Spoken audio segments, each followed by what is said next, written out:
Assalamualaikum warahmatullahi wabarakatuh. Perkenalkan, nama saya Nurjana dengan NIM 23053115703. Video ini saya buat untuk melengkapi tugas mata kuliah Sistematika Tumbuhan Rendah dengan dosen pengampu Ibu Dr. Irda Sayuti MSI. Pada video ini, saya akan membahas 3 materi pokok, yaitu tentang alga, jamur, dan juga bakteri. Materi pertama yang akan saya bahas yaitu tentang alga. Alga hidup dengan mendapatkan air, oksigen, dan makanan dari medium sekitarnya. Umumnya alga ini merupakan organisme autotrof. Alga memiliki daerah penyebaran yang luas atau kosmopolitan. Alga termasuk ke dalam filum Talophyta atau tumbuhan bertalus. Dengan demikian, karena anggota alga tidak memiliki akar, batang, dan daun sejati, alga memiliki bentuk dan ukuran yang beraneka ragam. Ada yang mikroskopis, bersel satu, berbentuk benang atau pita. Ada juga yang bersel banyak berbentuk lembaran.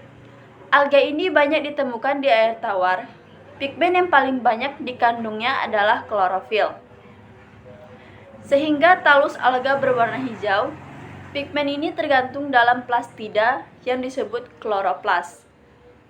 Kloroplas itu mempunyai pirenoid, makanan cadangan berupa pati, tubuhnya yang juga unisel dan ada juga yang multisel. Pada alga hijau, uniseluler yang umumnya dapat bergerak dengan flagel memiliki stigma yang sangat peka terhadap sinar matahari. Pada sel yang dapat bergerak mempunyai vakuola kontraktil dalam sitoplasmanya yang berfungsi sebagai alat osmoregulator.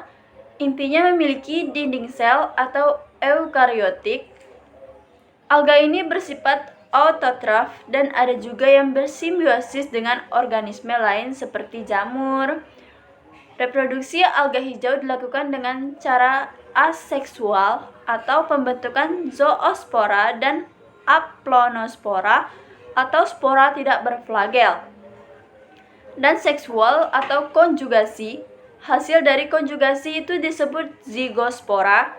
Alga hijau banyak digunakan sebagai sumber makanan baru. Saya akan menjelaskan alga yang terdapat dalam air selokan pada video selanjutnya. Pada video air selokan tersebut terdapat alga hijau yaitu Volvox. Volvox adalah salah satu spesies ganggang hijau yang berbentuk koloni. Koloni Volvox berbentuk menyerupai bola.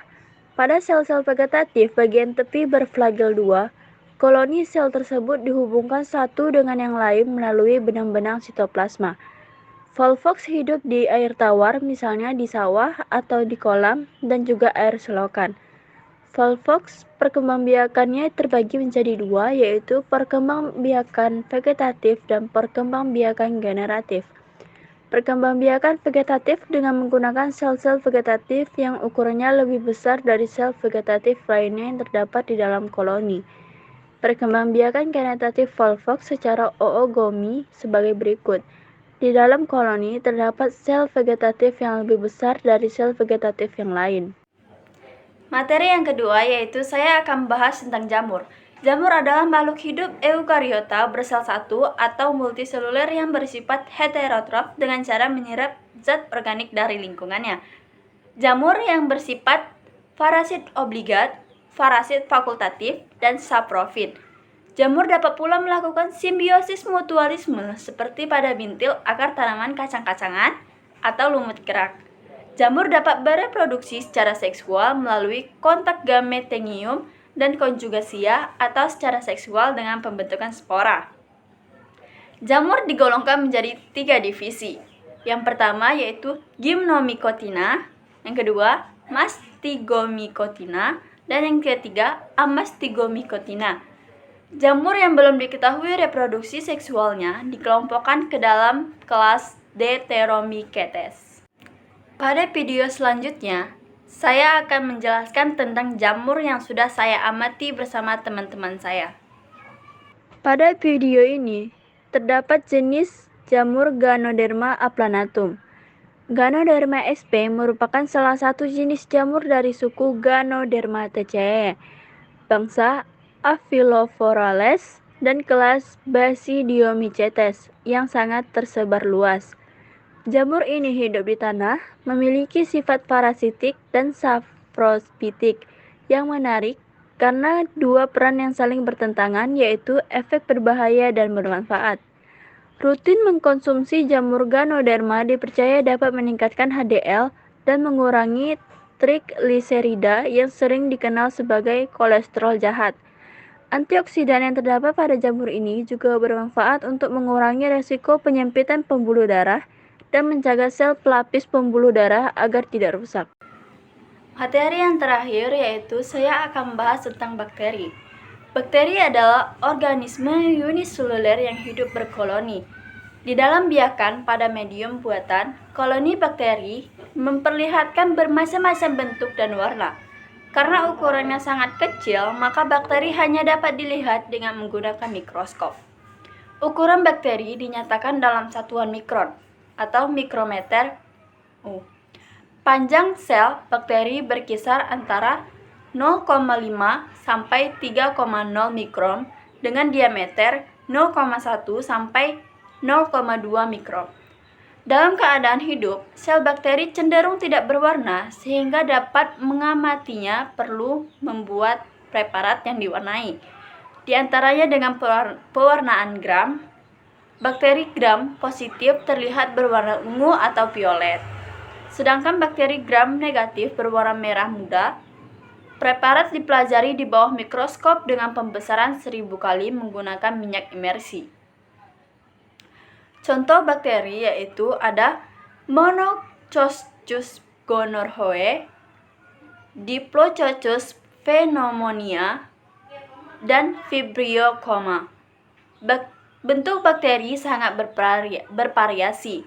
Secara umum ada 3 tipe yaitu coccus atau bulat, basil atau batang, dan spirillum atau spiral. Variasi bentuk bakteri atau koloni bakteri tergantung pada arah pembelahannya, umum dan syarat pertumbuhan tertentu, misalnya temperatur dan makanan. Bakteri bentuk coccus dapat ditemukan dalam bentuk Diplococcus atau bergandengan dua-dua. Streptococcus berbentuk rantai. Tetracoccus atau berkelompok 4. Staphylococcus tidak teratur dan Sarkina atau kuboid. Pada materi terakhir ini, pada video selanjutnya saya akan menjelaskan tentang baiknya bakteri yang terdapat di dalam minuman Yakult. Jenis mikroba yang berperan penting dalam fermentasi susu adalah kelompok bakteri asam laktat. Bakteri pada Yakult adalah Lactobacillus casei.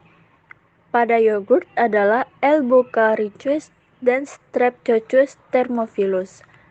Yakult adalah minuman susu fermentasi yang mengandung lebih dari 6,5 miliar bakteri L. casei shirota strain di setiap botolnya. Yakult merupakan suplemen makanan berbentuk minuman probiotik yang baik untuk tubuh.